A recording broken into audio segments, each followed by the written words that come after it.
Prayer. Blake, Dear Lord, your mic. you've just come through a fierce election. The world is in the throes of a unprecedented pandemic that is far from done.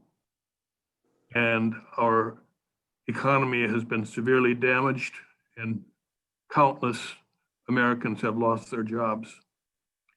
It's a very difficult and challenging time.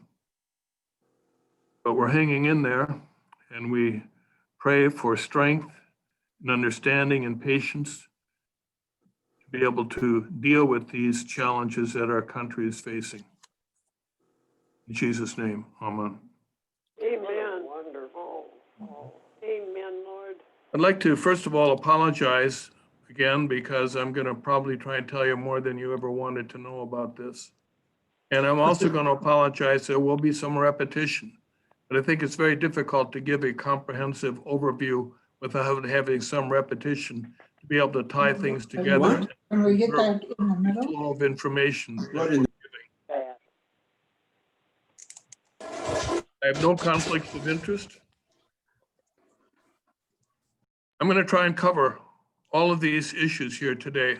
It's a lot, but I'm confident that our congregational members are informed, intelligent people, and I don't think you're going to have any problem in terms of following, and I'll welcome questions at the end. It's hard to believe that in November of 2020, we're now 10 months into the pandemic of 2020. And it all started in Wuhan, China, a province of about 40 to 50 million people. And the major city, Wuhan, has 10 to 20 million people. It's a very large city. It's an industrial center and has many hundreds of flights in and out from all over the world every day. The pandemic started in December, actually, when a young Chinese ophthalmologist informed the government that he was seeing patients with unusual pneumonia. The fact that he did this publicly online resulted in him being punished by the Chinese government. They forced him to apologize. 2 weeks later, China informed the WHO that they'd had a small cluster of cases of pneumonia in their fish and wild animal market. 1 week later, their scientists reported identifying a new coronavirus called the SARS coronavirus 2. The SARS virus actually appeared initially in around 2004 in China, and we'll talk about it a little bit later. It was a devastating outbreak throughout Asia, and it involved Canada and scattered numbers of cases elsewhere in the world. And it was a much more virulent virus, but it was a new coronavirus, and it was called the SARS coronavirus. This virus was so similar to that virus, it was named the SARS coronavirus 2. Quickly, a name for infection caused by this virus appeared with this acronym, the coronavirus infectious disease that was first identified in late 2019, COVID-19, or COVID for short, or coronavirus. By January 20, they had reported they'd had 200 cases, almost all of them in that province. But because they did not shut down their airport, the virus spread very rapidly to other Asian countries, to Europe and North America. And by 3 weeks after the initial report, the US already had its first recognized case. And President Trump blocked travel from China. 1 week later, Dr. Wenliang died. And as you can see, there were 10,000 Chinese cases. They'd gone from 200 about 17 days earlier to 10,000. And 800 people had died. So this was not a trivial disease. By March 1, the United States had about 89 cases, and only 11 days later, they had 1,200.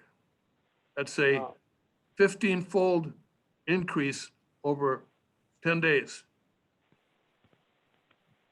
On March 11th, the Chinese declared that their outbreak had been controlled. It had almost 80,000 cases and over 3,000 deaths. Well, since that time, there has been a huge upsurge of COVID around the world. By the end of March, literally 2 weeks into our pandemic, 2 to 3 weeks, we had 142,000 cases and 2,500 people had died. There were large outbreaks ongoing in the major cities in this country, particularly Seattle, New York City, New Orleans, Milwaukee, and Chicago. And there had already been nearly 1 million cases worldwide. But we've seen nothing but extraordinary, unstoppable spread. And the virus took off in March and hasn't stopped. You can see in this figure the huge upsurge that has occurred this fall, which we'll talk about shortly. And it's actually been higher in Europe than in North America. We've had a terrible upsurge. They've had even more. Interestingly, Asia has been more spared of this recent upsurge. These are data from from April, shortly before we had initially discussed this in the congregation. There were 5 million cases worldwide. The US has had about 1.6 million cases, nearly 100,000 deaths. And Wisconsin had had 15,000 cases and about 500 deaths. Dane County had had 600 cases and 26 deaths. By April, New York City was in the throes of a huge outbreak. And by April 24, they had had 162,000 cases. This is only about 7 to 8 weeks into the pandemic in the United States. And they had had 13,000 deaths. This is a very rapidly moving pandemic for reasons we'll talk about. It was so fierce that the Jacob Javits Center was converted into an emergency large hospital for less ill patients. We've done this in Milwaukee. We have the Alliance Center in Madison available. The one thing to point out is that it's one thing to open a large center like this as an additional hospital or ICU. But our biggest shortcoming at the present time is nurses, physicians, respiratory therapists who are up to their ears taking care of patients in our hospitals already. And the challenge is staffing these centers with trained healthcare workers. It was so bad in New York City that they literally were overwhelmed by the number of bodies. And they had large refrigerated trucks filled with the corpses of victims of the pandemic. That's really pretty extraordinary. Why was New York so severely hit in the early stages? And I think it's very obvious when we understand that this is an airborne virus. New York City is filled with skyscrapers. People live in skyscrapers, they work in them, which means you get in a crowded elevator multiple times each day and share the air in the space with maybe up to a dozen or more people. People use public transportation, buses, the subway, and you are jammed together and you have the same close proximity. So we really shouldn't be surprised by what was seen in New York City. And it has relevance for what we're seeing now in the upper Midwest in the last 2 months. The pandemic seemed to settle down by June. And although there was an upsurge in late summer, it seemed to be controlled and we didn't seem overwhelmed. Our hospital certainly wasn't overwhelmed through the summer. I think in part, university hospitals benefited from the many informed, dedicated people who were citizens of Madison who took social distancing and masking seriously, particularly elderly and high-risk individuals, where many hospitals were still seeing a lot of COVID patients in their ICUs. Throughout the summer, we had a half dozen in the ICU at most. We had periods of time we only had 2 or 3 in the ICU. That has changed because when fall came, everything hit the fan. These are the most recent data I gathered from yesterday. The world now has 60 million reported cases, documented cases. Well over 1 million have died. The United States has had nearly 11 million cases, and more than now, probably 250,000 have died of COVID.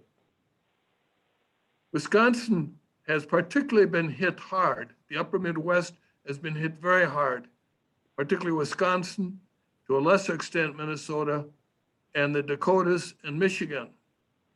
And I point out to you something we'll talk about. You'll see that the upsurge in Wisconsin came considerably earlier. It really started in September, where the rest of the country, it didn't start until October. We'll talk about why that occurred. These are the most recent data for Wisconsin. 1/3 of a million cases. 2,700 people have died. Dane County's had over 20,000 cases and 63 deaths. Dane County has had the lowest mortality of any county in the state, and I think literally of any state in the union. Really? Wow. This is a global pandemic. I cannot emphasize that enough. There is no country in the world that has not seen lots of COVID, and countries that report they are not seeing very much are doing relatively little testing. They are not documenting most of their disease. Now, this virus is a very unique virus, as we discussed in May. It's a family of viruses that's very common. And these viruses all have a spike on the surface that allows it to attach avidly to cells and then inject their RNA into the cell to take over the cellular machinery to do nothing but make more virus. And the cell is then dies. These are unusual viruses. This class of viruses only emerged about 10,000 years ago. I mean, that's a toddler as far as viruses are concerned. Most viruses have been around for millions of years. And it's fascinating that this class of viruses is such a recent emergence in evolution. There are many, many species of coronaviruses, and most of them infect animals. And they cause respiratory illness or gastrointestinal illness. This simply shows you, gets you an idea the large numbers of coronaviruses that there are, and only a handful of these have been implicated in human disease. The ones that have been known about for the last 40 to 50 years are 4. There are 4 coronaviruses that cause colds and occasionally mild pneumonia. They have not been lethal pathogens. They have been more of an annoyance. These new coronaviruses are very, very different. Now, we shouldn't be surprised by this pandemic because this is the 3rd coronavirus pandemic of the 20th century. The first was the SARS outbreak that took place in 2002 or 2003 in China. It spread to multiple countries in Asia. Canada had about 200 to 300 cases. It basically shut down the city of Toronto for almost 3 months and cost them over $1 billion to control it. The hospitals were closed down. It was a big deal. This virus had 11% mortality. That was a very virulent virus, and it scared the bejabbers of people, because if this spread globally in an uncontrolled form, no treatment for the virus, the world would be in the soup. For reasons that are unclear, about 8 months after the epidemic appeared, it stopped, further spread stopped, and the original SARS virus has not been seen now for over 15 years. Good Lord. Thank heaven. About 10 years later, a second virulent coronavirus appeared, again in China, and it also caused pneumonia, and a severe pneumonia with a 30 to 40% mortality. The only good thing about this virus is that it wasn't nearly as contagious. And as a consequence, although there have been about 2,000 to 3,000 cases over the last 8 years, it has not spread widely, and outbreaks have been easily controlled by epidemiologic principles. This new virus, the SARS coronavirus 2 that causes COVID-19, doesn't have as high a mortality as these first two, but it is highly contagious, and it's infecting millions and millions of people. And as a consequence, it's going to cause millions of deaths before it's totally controlled. What's fascinating about all three of these viruses biologically is that they all appear to have originated from a bat coronavirus in Asia. And this bat coronavirus infected intermediate hosts. In the case of SARS, it was the civet cat, which is a wild animal in Asia, and it is a delicacy. The MERS infected camels, and people eat camels. They drink camel milk in the Middle East, which is why it's spread in the Middle East, and to a lesser degree in Korea. The SARS virus has intermediate hosts of a pangolin, which is another wild animal that looks a little bit like a mongoose, and it may also infect snakes. But from these intermediate hosts, it's made the jump to humans in all three cases. The wild animal market in Wuhan, China, where it was thought that the COVID-19 started, they sell the slaughtered meat of many different species of wild animals, which are considered a delicacy. And in the case of bats in China, bat wing soup is a very popular dish. What do we know about how this virus infects people, how it spreads, and how it makes them sick? This is a scanning electron micrograph of infected tissues. And what you see here is a capillary. You see the virus there's lots and lots of virus. This is another figure. Each of these green dots is a virion in infected tissue.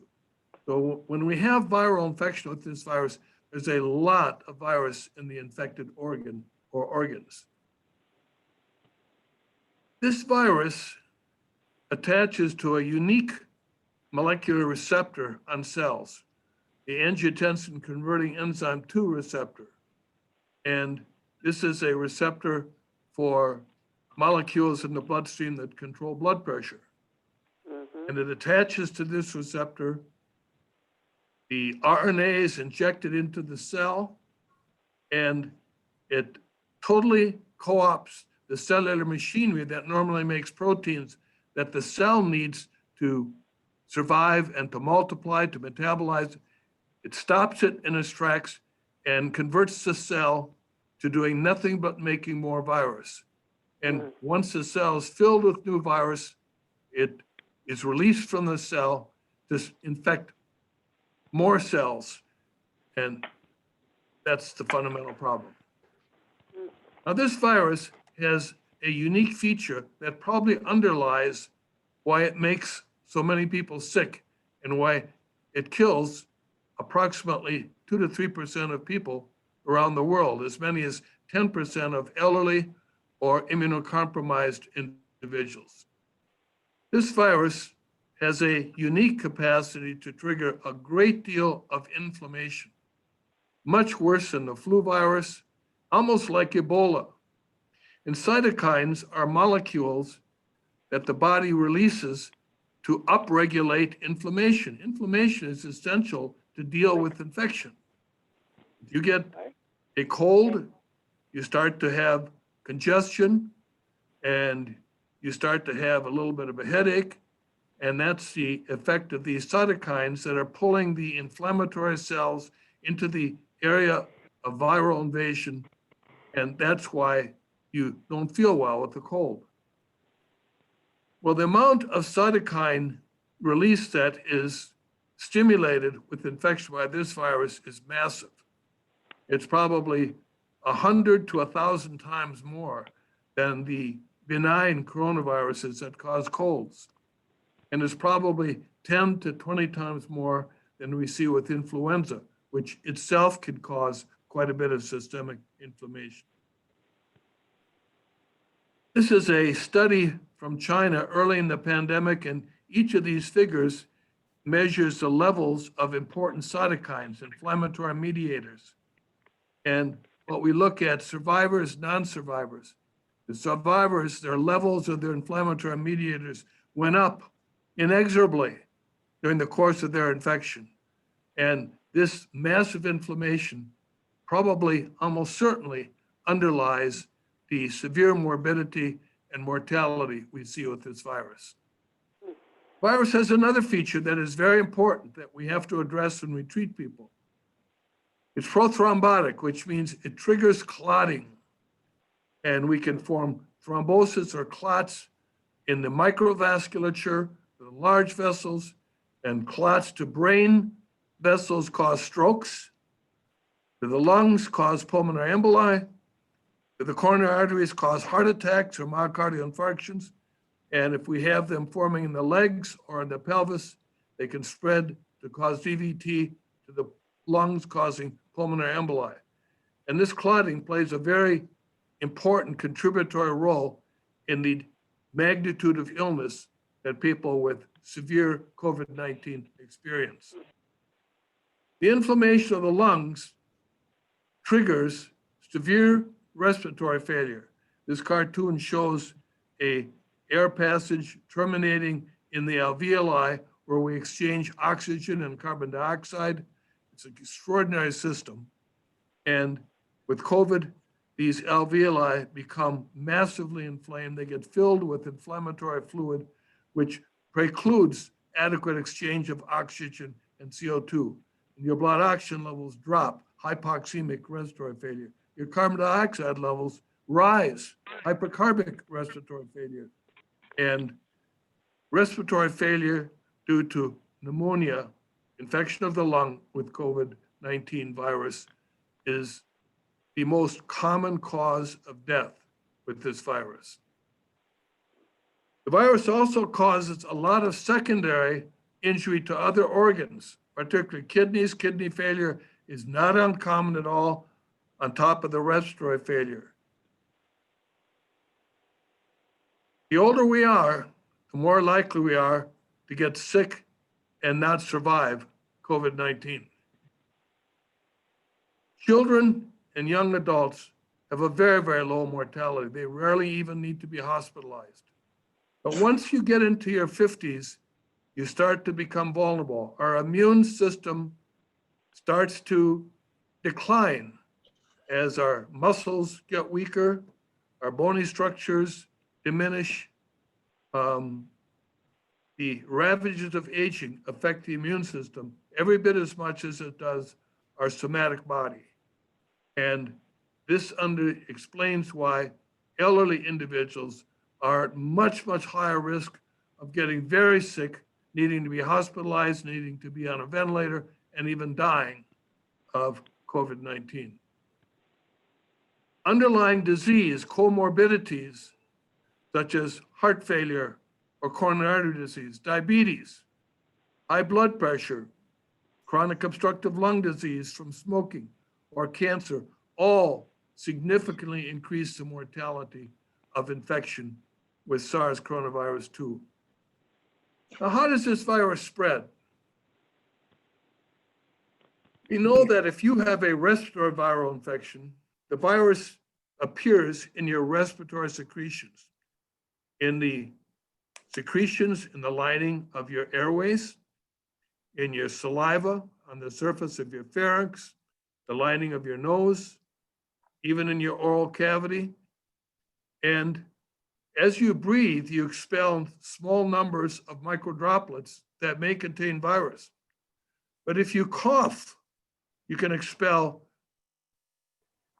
10,000 microdroplets, each of which can contain virus. A cough or sneeze is a very efficient way to transmit a lot of virus as far as 20 feet. That's been well documented. 20. The virus also can be transmitted by contact. If you get it on your hands,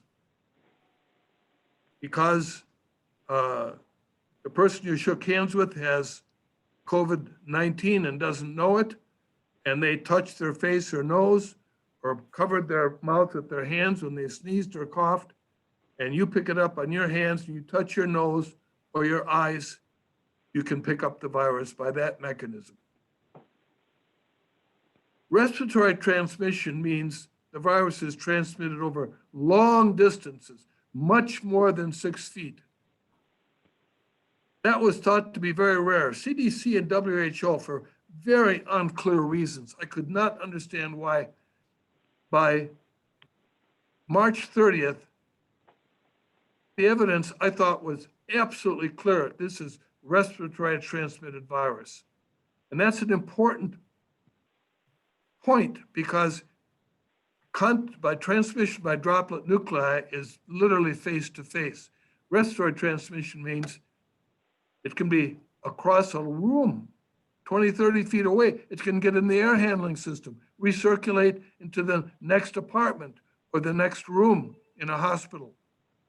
And when we have a respiratory transmitted virus, the patient needs to be in a single room and the air supply of that room cannot recirculate in the rest of the hospital.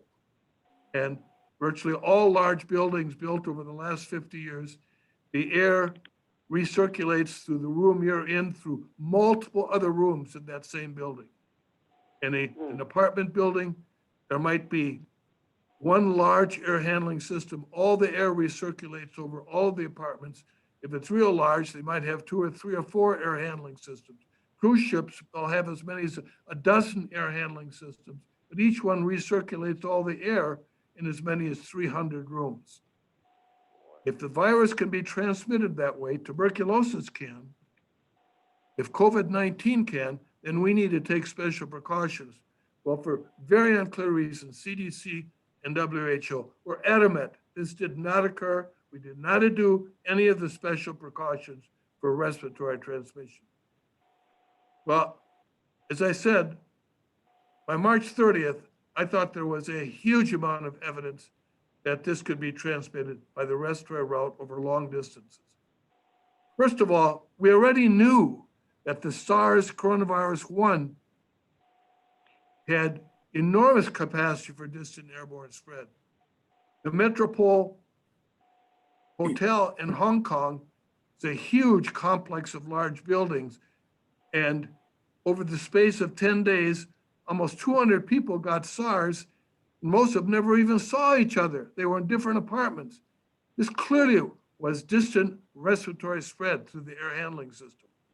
And SARS coronavirus 2 is literally a sibling of the original SARS virus. However, relatively early in the pandemic, there was an outbreak in Washington State. A very known church choir in Vernon, Washington, that used to tour. They had a wonderful choir, and they were being very careful during the pandemic.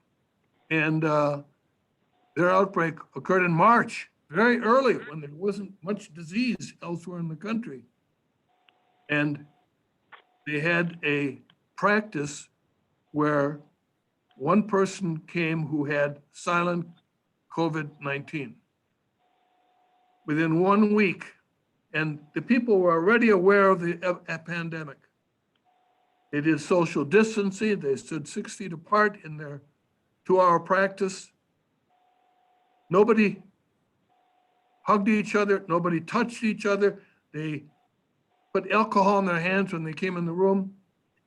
Within 1 week, 88% of the entire choir got infected and 2 of them died. That is very efficient respiratory transmission.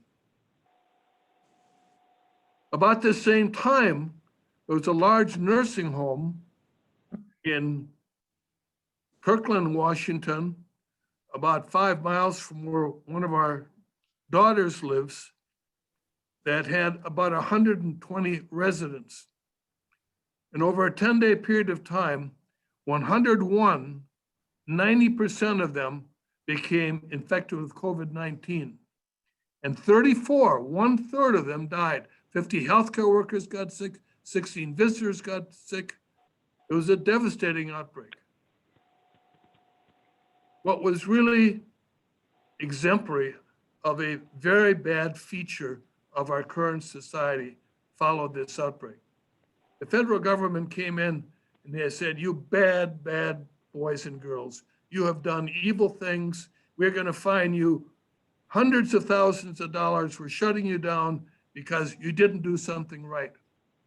Well, it turns out within 2 months, over 10,000 nursing homes across the country had had massive infections. A nursing home that one of my former fellows took care of patients in New Jersey had 500 cases of COVID-19 in this large nursing home. Nursing homes are not designed to prevent spread of airborne viruses. And this nursing home did nothing wrong. And the problem is we always want to pin the blame for something on somebody. And there was no blame to be, there was plenty of blame in the COVID pandemic, but certainly not by nursing homes. The Diamond Princess cruise ship outbreak also was evidence of respiratory transmission. This was a huge cruise ship that had, I think, 3,500 passengers. And they were cruising off the coast of Japan. And several people got COVID-19. So they asked the Japanese government, could we take the people off to a hospital? They let them dock briefly. They took off the sick people, but then they would not let the rest of the passenger disembark. So the ship was going to have to sail off the coast of Japan for the next 2 weeks, trying to decide what to do because they weren't allowed to land. Well, what they did was put all of the people in isolation in their cabin. They'd had 4 or 5 cases. Everybody goes in room isolation. You don't leave your room. We'll bring food to the outside of your room. You can bring it in. You don't leave your room. There's a toilet there. There's a shower. And so over 2 weeks, what happens? Over 2 weeks until they finally allow them to disembark, over 700 passengers became infected with this virus, even though they had been quarantined in their cabins. And they found, interestingly, when they let them all off, large amounts of virus on the surfaces of almost every cabin, including cabins of people who had no illness. They were not infected. Telling you, it spread through the air handling system. We knew this early in the pandemic, but WHO and CDC, for unclear reasons, just refused to accept this is respiratory transmission. The last outbreak I'll tell you about is relevant, and it's why I advised our pastors to transition to virtual church rather than face-to-face church. This is an outbreak in Arkansas. 92 members of a congregation attended a church service where several people had asymptomatic infection. 38% of them got infected within that 1 hour of exposure. And they had multiple deaths, and it spread to the community from this church service. When you have groups of 40 or 50 or 60 people in one airspace, it's almost inevitable you're going to have spread of COVID-19. There's so much virus out there. And to have group meetings, particularly without masking or social distancing, is a recipe for massive epidemic spread, as occurred here. I was very frustrated when in July 4, almost 4 months after the onset of the outbreak, there's this headlines in the New York Times, 239 experts, coronavirus is airborne. Wow. Well, how do we recognize coronavirus infection? Only a small fraction of the people get sick. About maybe 1 in 5 to 1 in 7 people get sick. Most of them have very mild or asymptomatic illness. But about 3 to 5% will get quite sick, and they'll probably need ICU care. The almost ubiquitous symptoms are fever, a dry cough, and fatigue that's often very severe. Headache is fairly common. Some people have transient GI symptoms. And one feature that's almost diagnostic is loss of taste or olfactory sensation. You can't smell anything, you can't taste anything. That is not permanent, but it's due to infection of the peripheral nerves that govern olfactory and taste, and it eventually resolves over a period of time, but it is almost diagnostic. How do we diagnose? Well, when I went to medical school a half century ago, we diagnosed viral infections by tissue cultures. We don't do tissue cultures with this virus because they take many days or weeks to turn positive. There's a lot of manipulation, and it's very hazardous for healthcare workers. You're handling this that may have a huge amount of virus in the Petri dish, and viral diagnosis has moved away from cultures. We only do cultures to do in vitro susceptibility testing to antiviral drugs. The PCR test, where we can detect a minute amount of the DNA or RNA of a virus, has changed the world. It was such an important discovery in the mid-1980s that the discoverer won a Nobel Prize less than 10 years after he reported the discovery in a published paper. And that's almost unheard of. Nobel Prizes usually are not given until there's been 30 or 40 years to see, was this really an important discovery? Has it had a big impact on science and the world? This had such enormous impact. With this test, we take samples of tissue from mummies and find out what somebody died of 3,500 years ago in Pharaonic Egypt. This has been an extraordinarily effective test. We get the specimen from the back of the nasopharynx. There's a nasal passage. We put this long swab in, and it really needs to touch the back to really have maximal sensitivity. I just had a swab test myself about 5 days ago, and it was negative. But I can tell you that if it isn't uncomfortable, they probably have not gotten it in far enough. That's the reality. COVID testing in the United States was greatly delayed. Most of the rest of the world had developed PCR tests by the end of February because China had this huge pandemic going on, that they'd had 80,000 cases. Cases were being seen now in Europe, elsewhere in the world.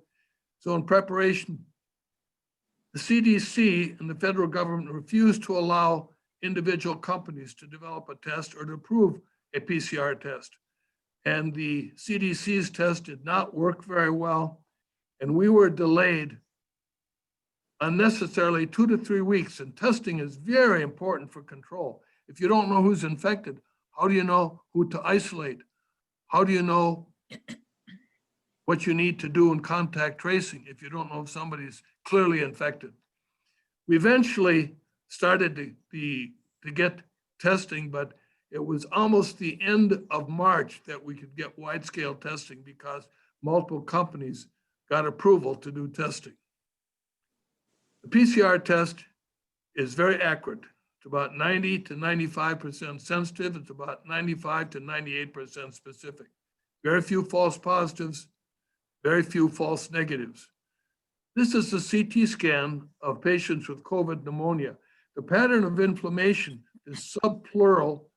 You're seeing here, here's the heart, here are the lungs on each side. This is the spinal column, this is person's their back, this is their front. But you see this infiltration right under the pleural surface, the surface of the lung. That's very, very characteristic of COVID. That's almost diagnostic, that pattern. The real-time PCR has changed the world. Occasionally, we'll suspect that the patient is high risk, they have all the features, but their first test is negative. If that's the case, we always repeat it because the second one will usually be positive. There are now antigen tests where we can actually detect the proteins from the virus using antibodies directed against those proteins. Antigen tests have been around for 100 years. They're not as sensitive, they're not as well standardized, but there's a huge amount of antigen testing done. If you go down to the Dane County Coliseum to get tested, they're going to do an antigen test. It's probably 75 or 80% sensitive. It is not as sensitive as the PCR.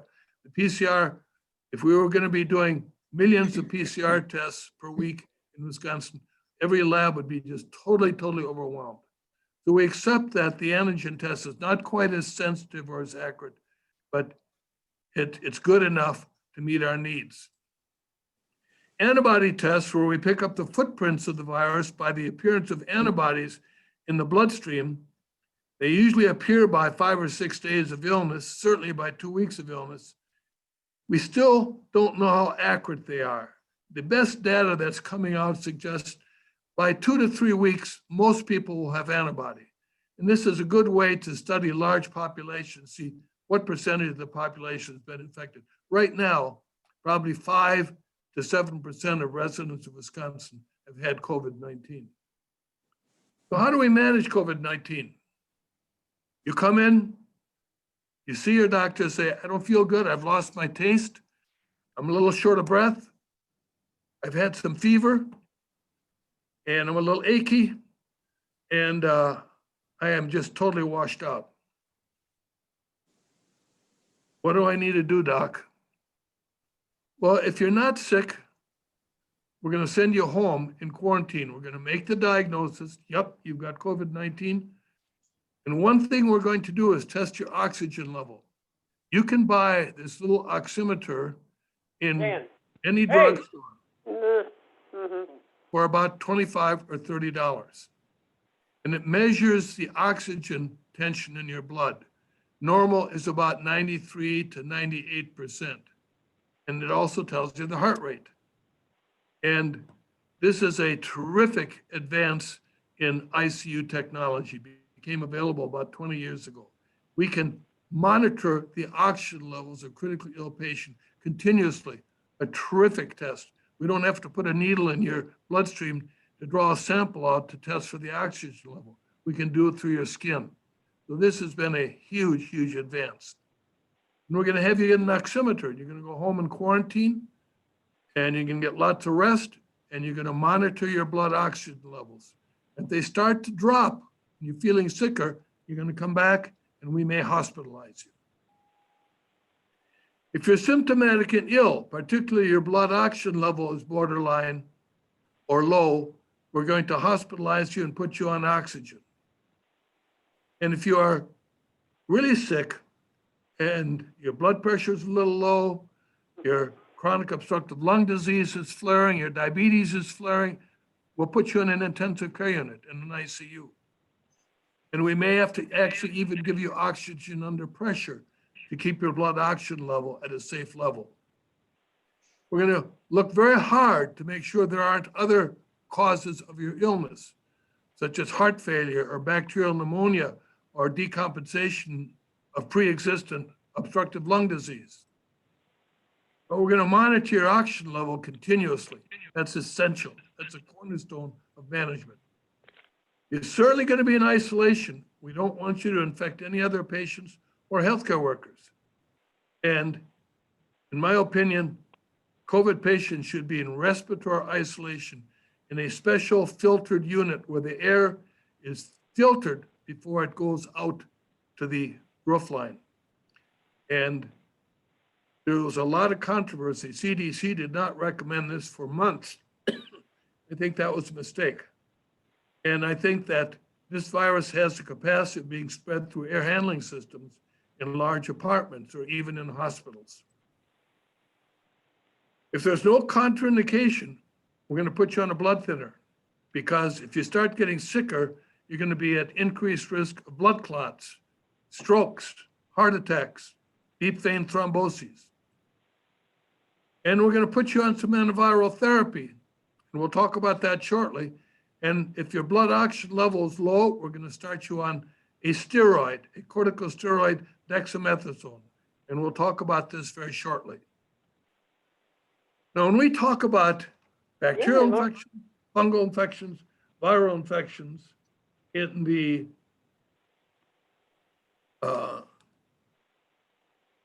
21st century, anti-infective therapy is a cornerstone. Bacterial infections, it's extremely rare that we have a patient with a bacterial infection we don't have an effective antibiotic to treat. It's almost unknown. It's very rare. We've got many good antivirals, such as acyclovir for herpes or valcyclovir for chickenpox and for herpes zoster. And we have drugs for influenza, for hepatitis A, hepatitis B, hepatitis C, excellent drugs.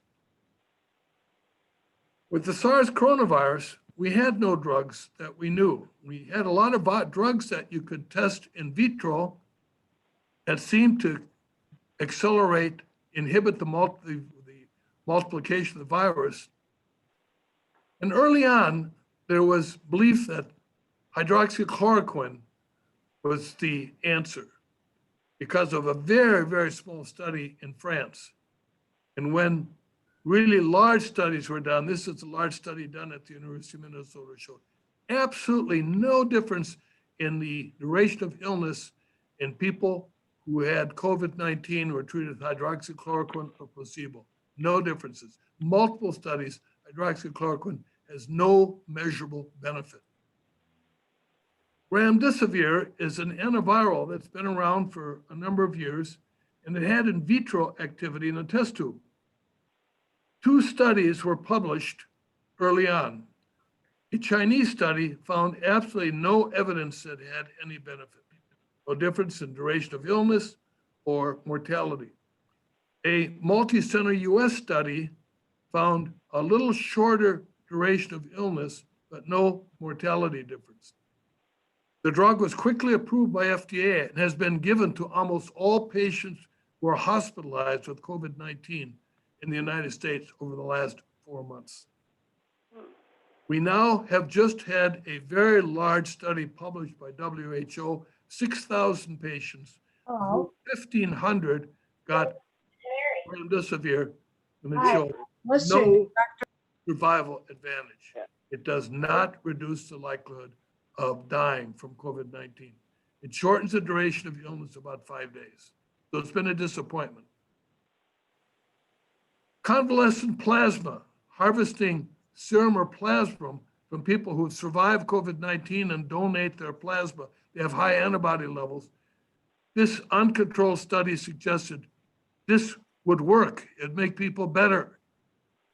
When this got subjected to prospective, double-blinded, randomized trials with individuals not getting the plasma or getting the plasma. The investigators didn't know which group got which. There was no evidence that it improved survival of people who are sick. It may be beneficial if given at the very outset of illness to prevent progression to severe illness. The big breakthrough in management therapeutics has been the recognition that if we modulate the inflammatory response, dexamethasone was the drug that was best studied.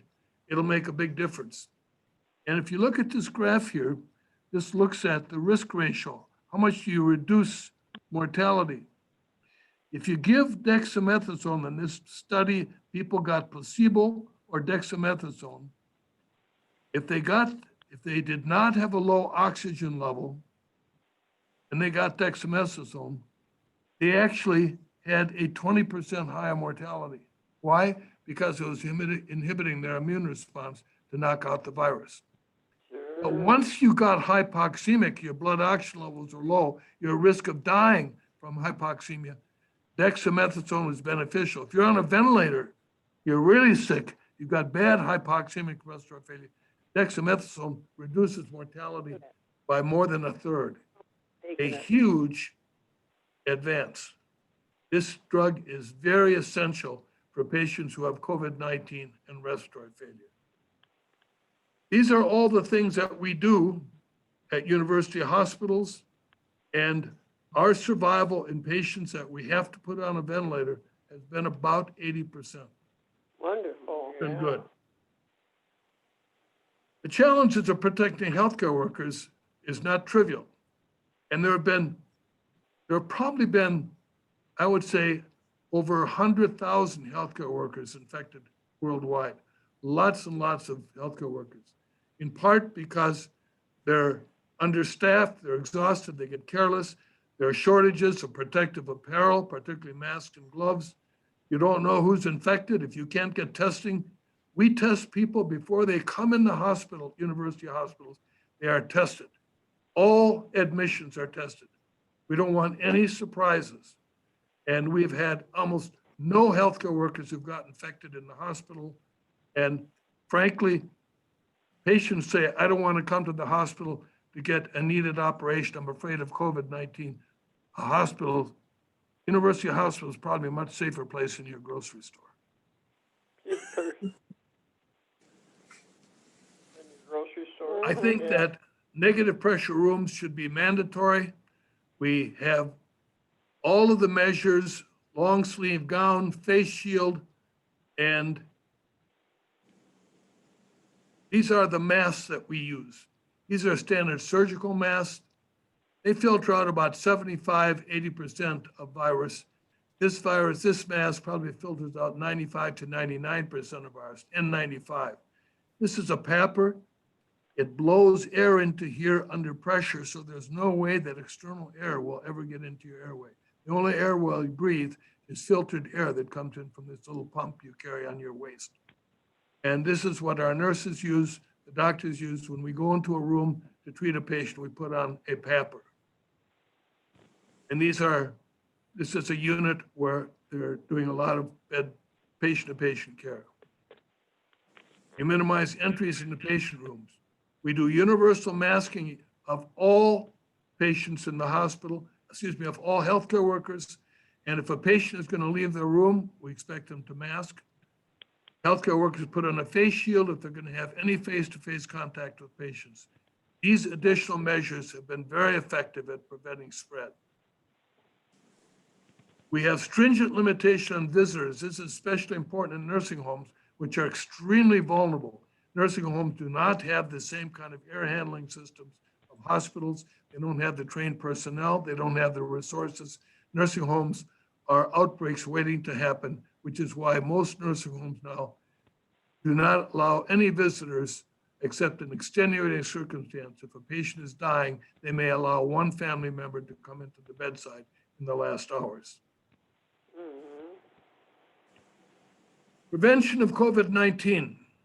What about a vaccine?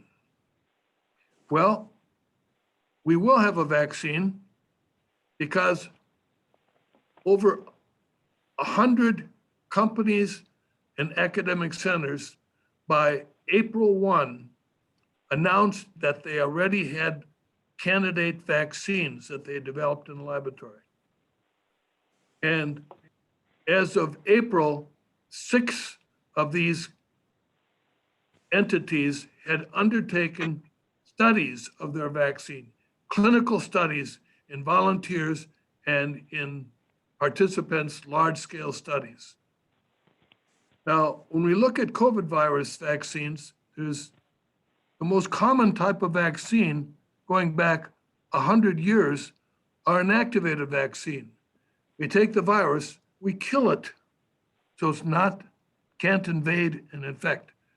But the antigens on that virus injected into the host will stimulate antibodies that will prevent infection by that virus. And many vaccines are developed as they're inactivated or attenuated vaccines. We can also make it a live virus vaccine by inactivating enough so it doesn't make you sick. Well, there are COVID vaccines that are inactivated. Most of the COVID vaccines are much more sophisticated. A form of vaccine called an RNA or DNA vaccine. We take a segment of RNA or DNA from the virus that encodes the spike protein. And we can inject this naked segment of DNA into the person, and your own cells will take it up, they'll incorporate it into your genome, and pretty soon your cells start making that antigen, and your body recognizes it and starts making a lot of antibody against it. We can also put that segment of RNA into a benign virus, such as an adenovirus, a cold virus, and let you get infected with this virus, and this segment of RNA will produce the spike protein that stimulates your body to make antibody. The vaccines that are closest to availability right now are RNA vaccines and one vectored vaccine, adenovirus vaccine, the Oxford vaccine. The progress that's been made has been little short of extraordinary. Oh, Lord. If I wanted to develop a new vaccine for a viral disease, it normally takes 5 to 10 years to get the studies done, to get approval from the FDA. It is a long, laborious process. These companies started in January and February. They had candidate vaccines that they'd studied in animal models by March, and they were going into phase 1 trials in patients by the end of March and early April. And they were in clinical trials by summertime in large numbers of patients in the United States, Brazil, Asia, and Europe. At least 3, maybe 4 of these vaccines, their trials are done or near done. And we're now starting to evaluate the data and getting at least 2 months of monitoring of the recipients to see, are there any late toxic effects, such as an immune-mediated side effect, such as Guillain-Barré syndrome, that occurred after the swine flu vaccine in 1976 in 1 out of every 100,000 recipients. We will have a vaccine, I'm very confident, because at least 3 companies have looked at their data for prevention. They look like they're almost 90+% protective. We couldn't have asked for more. And we should be gratified that big science and big pharma have stepped up in an unprecedented manner, truly unprecedented. What's even more impressive is that the partnering between these academic institutions or small biotech companies and big pharma that can make large amounts of vaccine or drug, we will have probably 25 million doses of several of these vaccines by December. They've been making vaccine as we speak, even before the trials were done. And I would suspect that by February or March, there will be hundreds of millions of doses of vaccine available to be given to patients around the world. We can't get it anytime too soon. The vaccine could be a game changer. The critical thing is we have to have people who are willing to accept it. That's going to be the big challenge. We've heard a lot about we need to flatten the curve. Here's what's happened if we have a pandemic like we have right now. If we can control it enough, we don't overwhelm our healthcare system. This is beyond the baseline capacity of the health system to care for large numbers of critical patients. If we can control and never let the number of new cases every day get too many, we can handle it. But if it gets away from us, then the hospitals are going to be overwhelmed and badly stressed. We've all heard about the mitigation strategies, home quarantining the population, working from home, virtual schooling, social distancing, minimizing group activities, limiting the size of groups, masking in public, hand hygiene. These are really important.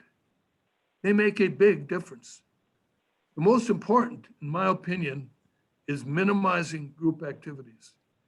If you stay home and you don't get contact with multiple other individuals in the same room, they come into your home or you go into their home, your likelihood of picking up COVID-19 is almost zero. But even if you go to visit your good friends who you're sure are careful, or you allow your children and grandchildren to come for Thanksgiving, we know they're being careful, that should be fine. Your risk immediately rises sharply. There's a lot of asymptomatic infection out there, a lot. You know what percentage of Wisconsin residents right now who are being tested, who are showing up at testing centers are positive? 1 in 3. 1 in 3 people who are being tested are positive. It's the highest rate of positivity in the country. If you follow these measures, we're going to immediately stop spread. We'll have very little spread. At the end of a month, an infected person might infect up to 2 people. If they are sloppy and it's only 50% affected, you're going to have 15 people infected at the end of a month. If they ignore everything, they're going to infect 400 people by the end of a month. Each generation infects multiple more patients. So the bottom line is that our only hope right now, until we have a vaccine, is high-level cooperation. And our biggest challenge is convincing young adults and teenagers that this is a serious problem. They realize they're not going to get sick. They're not as scared of it. But what they have to realize is that they're going to infect their parents, their aunts and uncles. They're going to infect their teachers, their older colleagues, and they are going to transmit disease to individuals who are going to get sick and are going to be hospitalized, and some of them are going to die. With social distancing, that's high-level protective, we can have a very high level of reduction of spread. What about shutdown? Basically shutting everything down, shutting down lots of companies, a lot of businesses, only the essential companies that make food, healthcare, public protection, everybody else stays home.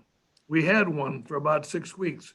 It had a devastating economic effect, but it knocked the number of cases down very substantially.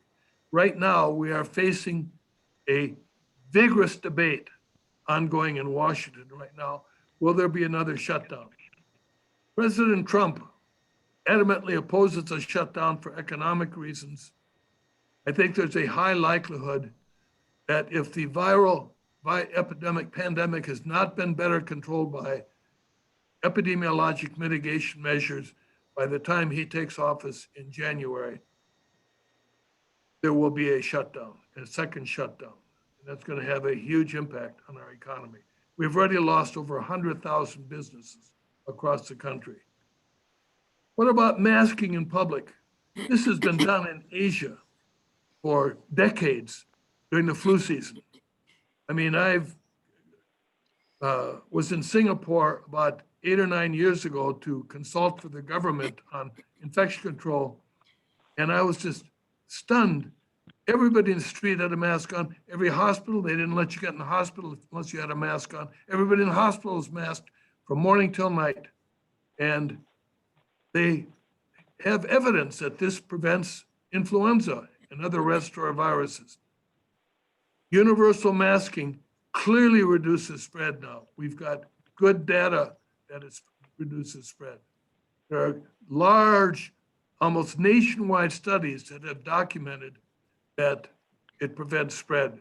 To me, the big question that is not answered is why don't we make medical masks available for the public? Because they provide a very high level of protection to healthcare workers. Why don't we make them available? I hear this response, well, we don't have enough. We're gonna run out for healthcare workers. Give me a break. When we started doing medical masking, you could go into any store and buy 100 cloth masks. The company stepped up, made huge numbers of masks almost overnight.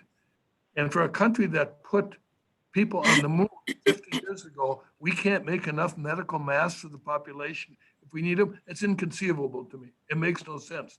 And I think it's highly likely if we had medical masks for the population and mandated masking, it would have a big impact on containing spread.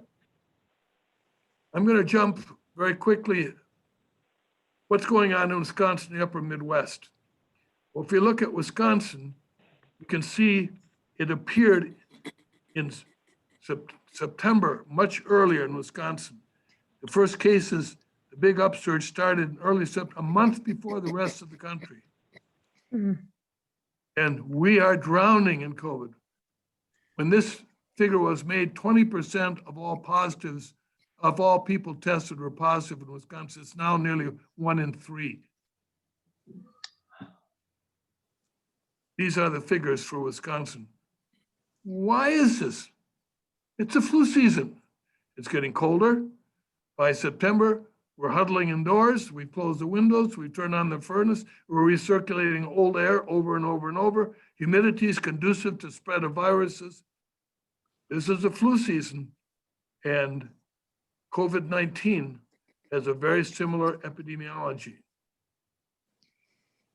Wisconsin has also fallen short in social distancing and masking, and that's profoundly disappointing for a state where we've taken pride in being a progressive state. We have not done well. And you may not have seen anything yet, because if it gets a lot worse, we're going to really be in the soup. We will, I don't know how we're going to take care of the patients. I'm triaging new ICU admissions to university hospitals today. So any request, I've already had to turn down a request of a patient who needed ECMO. We simply did not have a bed. We didn't have any place to put him. We couldn't turn out the patients who had, every patient in the ICU needed to be in an ICU. Most of them were on ventilators. We couldn't train. We're turning down multiple patients for admission because we're full. We simply don't have beds. Our emergency department is full. And question a lot of people ask, can I fly safely if I need to fly for an emergency? If I need to go out for illness in a family member or a death? And the answer is yes, you can fly safely. We now have good data that you can fly safely. This isn't the way to fly safely. This is the way to fly safely, but let me be in details. If you want to really protect yourself at the high level, you'll have no trouble buying a medical N95 mask. You tape the edges all the way around your face so no air leaks out. You put it on before you go to the airport. You leave it on till you get to your destination, hotel or home, where you take off your mask, you take off all your clothes, throw them in the washing machine, and you shower. You're going to use a lot of hand hygiene en route with the alcohol you'll carry with you. When you arrive, you do hand hygiene, take off your clothes and throw them in the washer and shower. When you're waiting to board, you stand at the window and look out. You take the earliest or latest flight where it's least likely to be filled. And if you sit in the back, there's a good chance there won't be very many people near you. Delta is the only commercial airline I'm aware of that is still consistently separating passengers every other seat. What does the future hold? What have we learned? Well, I want to point out to you that the COVID pandemic has caused the biggest decline in the US economy since the Great Depression. If we have another shutdown, it'll be even worse. The gross domestic product fell at an unprecedented 33% annualized rate. 30 million Americans were receiving unemployment checks in July. We've already spent $3 trillion in 2 stimulus packages, and another one is coming up shortly. Our national debt is pushing $30 trillion. So what else have we learned? There have already been 77,000 peer-reviewed research publications. That tells you how hard the scientists around the world are working to find better ways to treat and prevent COVID-19. We need better preventive strategies. We need a breakthrough more than just social distancing, and we desperately need an effective vaccine. I think we'll be vaccinating healthcare workers, public protection personnel by December. But we probably won't immunize the rest of the population before 2021, probably February or March. We need much better support of CDC and health departments. This had really declined. We need a rapid, highly accurate diagnostic test that's a dipsticks. I can put it in my mouth and it's 99% accurate. If I had that, I could test myself daily before I go to work. If I'm infected, I don't go to work. Kids could be tested before they go to school. We had a test that cost less than $1 and was highly accurate. The word is that the Indians have developed one, and I'm anxious to see the details because that will be a game changer. We need to exclude public health agency from political interference. A lot of the shortcomings of control of this pandemic were because the administration really micromanaged the CDC, and in my opinion, very inappropriately. We need far better pandemic preparations. We had a pandemic preparation office that got closed down in 2016. If that isn't inconceivable. We could have a pandemic of a new virus tomorrow. The world has become a very small place. We need onshore manufacture of essential medical supplies and drugs to be able to have adequate surge capacity. And our national pharmaceutical stockpile fell very short. It was not adequately supplied. It ran out literally in less than a couple of weeks. And this is we do so much offshore manufacturing. It is a challenge to our security to be in this situation. We need a far better system for early initiation of large multi-center trials. When COVID hit, everybody said, don't stand there, give them something. Even though we had no evidence, and I literally, with my colleagues, we had knockdown, drag out arguments. Why are you giving the patient this antiviral? We have no clinical evidence it works.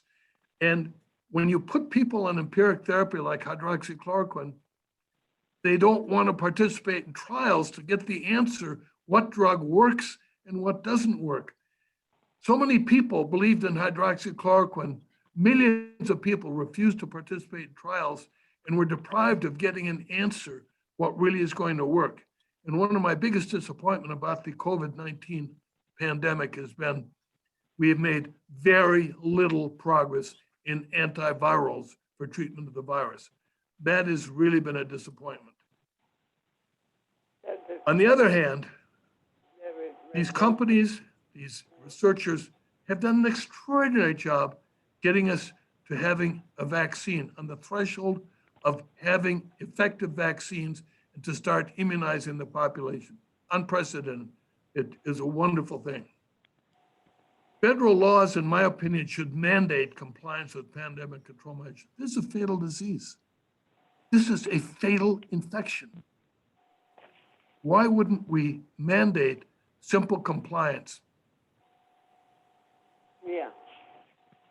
We need better antivirals and better treatment of the cytokine storm. What are the unanswered questions? When will the public, especially our young adults, fully embrace masking and socially distance? I sure hope it's soon. Will COVID-19 become the next influenza? And will we have a smoldering outbreak every fall like we have with flu? And I think the answer is likely. You'll probably get your flu shot and booster dose of the COVID-19 vaccine. Does natural infection confer immunity, you see? Well, I think it's a dumb thing to ask the question, does it confer immunity? Of course it does. If it didn't, sick people would never get better. The fact that they get better without any antiviral tells you immunity is important. What we don't know is how long it lasts. But I'll be very surprised if immunity doesn't at least last for several years, maybe longer. Will we get an effective vaccine? Absolutely. Will it be a safe vaccine? I think it's highly likely to be safe. I can tell you, once they release a vaccine, I will be very happy to take it. Will it confer long-lasting immunity? Will we need annual boosters? We don't know that yet. I think there's a good likelihood we'll need annual boosters.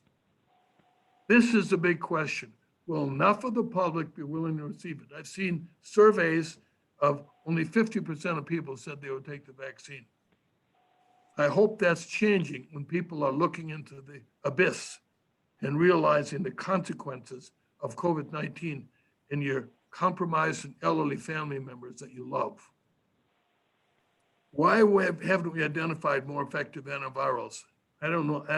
I know why. We sure need to. Will the virus mutate to become more virulent or resistant? It could, but I don't think it will. It's not a high mutation frequency virus like the flu virus, but we'll have to see. Are there more virulent coronaviruses coming down the road? I think good chance, yeah. If we've had 3 in 20 years, why wouldn't we have a 4th at some time in the not too distant future? Lastly, is this a biologic weapon?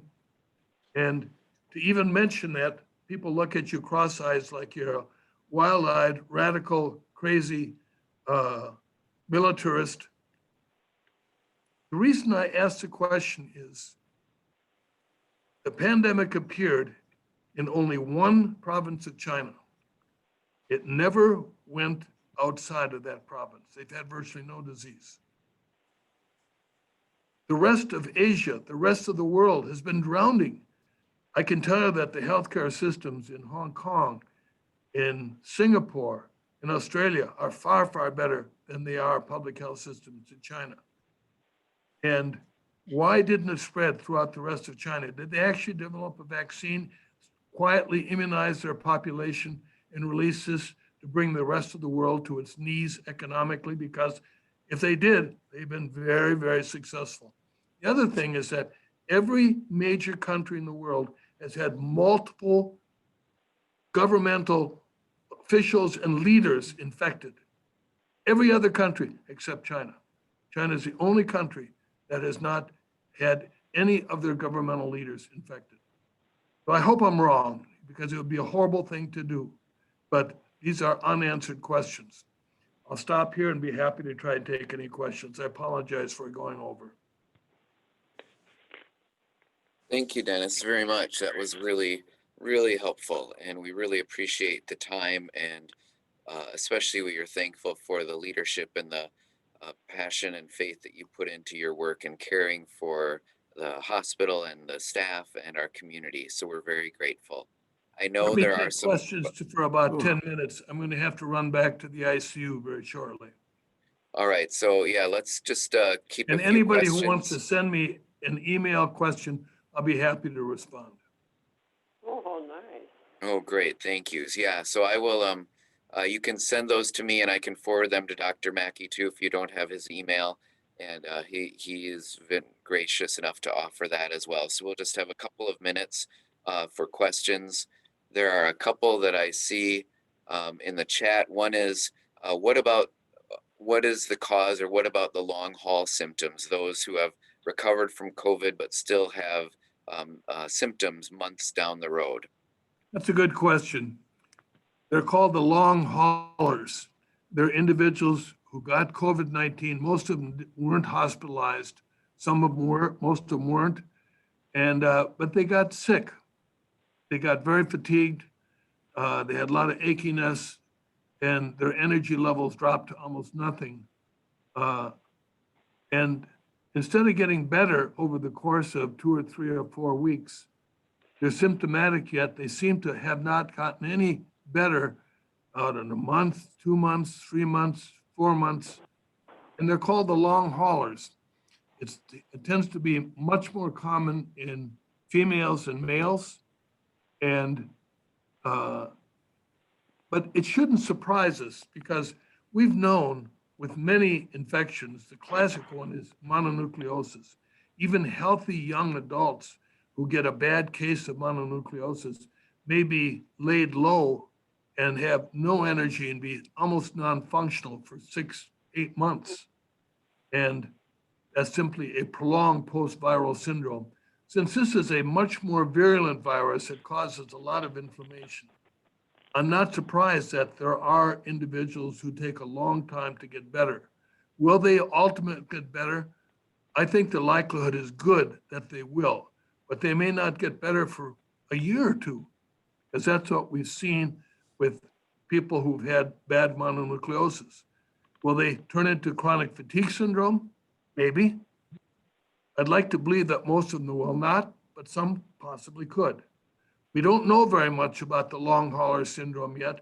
There haven't been a lot of studies done on it because almost all the research is focusing on what can we do to protect against infection? What can we do to save the lives of people who are critically ill?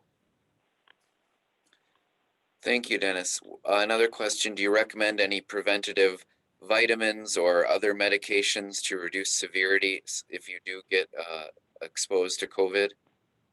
Well, that's a very good question. The role of vitamins, such as particularly vitamin D and vitamin C, which most hospitals give. Vitamin D does play a central role in sustaining a healthy immune system.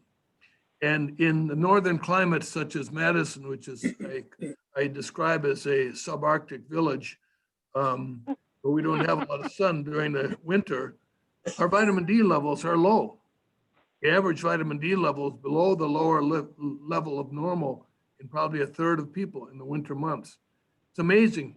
If you're out in bright sunlight and your arms and legs are, you've got shorts on and a t-shirt on, in 10 minutes, you make a huge amount of vitamin D and you have more than adequate amounts of vitamin D. But in the wintertime, we can get low. Studies have suggested that individuals who get COVID-19 who have low vitamin D levels don't do as well as those who have normal levels. But nobody has been able to prove that giving vitamin D reverses that, will make you more likely to do well. We've gone on that assumption, and it may be true, but it's unproven. We do give vitamin D and vitamin C, but I have to acknowledge that it's empiric at this point in time. And it's a reasonable thing to take. Don't take massive, excessive amounts of vitamin D because it can make you sick if you take too much. Most people do not need more than 1,000 units a day, 2,000 units at most. So Blake? Yes, This is Nancy. I'm just wondering whether there's been any look at people who do Tai Chi routinely, whether that's a help, because there seems to be some evidence that it can help the immune system. And I just don't know whether, Dennis, whether you've looked at anything like that, or has anyone mentioned it? I'm curious. I happen to do Tai Chi. That's why I'm asking. People that exercise regularly have healthier immune systems than people who do not exercise. That we know. That's been shown. Mhm. And they have fewer colds and minor respiratory infections. Whether they have less COVID is unproven at this point in time. I think there's a good chance we'll get an answer to that question because so many scientists around the world are looking at all aspects of COVID. There are very, very few scientists who are not looking at questions of COVID because it affects all organ systems and everybody is looking at COVID to find out what can we do to better prevent it or to treat it. So, but I'm not aware of any studies that have looked at that question. Thank you. One last question, I think, before we need to end, asks, you know, with 30% plus Wisconsinites who go to get tested are positive, is it useful for a household maybe of 6 people, or is one example, what, for people to get tested just to know if anyone is positive, or is it better to wait until there's a symptomatic or a known exposure? Generally, testing is done because either people are symptomatic or they are suspicious or know they have had an exposure. Those are the major reasons. We've not encouraged people to simply show up to know who have none of these. And if everybody went in just to see if you're positive, it would totally overwhelm our testing facilities. At this point in time, I would restrict testing to if, number one, you have symptoms, plausible symptoms, which we talked about, or 2, you've had a plausible exposure or a documented exposure, then you ought to be tested. If you've had an exposure, you want to get tested about 5 to 7 days later. Because if you're positive, then all of the individuals exposed to you are going to need to be tested, are going to need a quarantine to prevent further spread. Thank you, Dennis. We send our prayers with you. Is there anything that we can do to support the UW hospital and your other colleagues other than our prayers and trying to follow safe procedures to keep ourselves protected? That means a lot. Protect yourself. The message is protect yourself. Do not succumb to the desire. You desperately want to see your children, your grandchildren, your best friends. They're being careful. It's a risky business.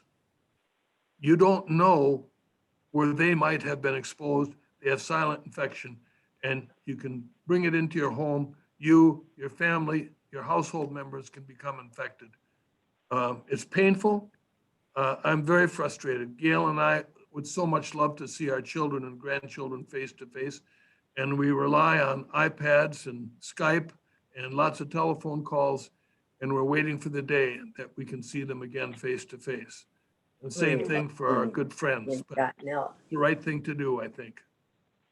Remember, protecting yourself is protecting your neighbors, your family, and your friends. You have I think, a moral obligation to protect yourself, to try to curtail further spread of the outbreak. Thank you so very much. Thank you, Dennis, and we'll say goodbye. And if others want to send their questions through me, I can forward them on to you. We really appreciate your time, and our prayers and blessings go with you. Thank you. N95 masks rather than those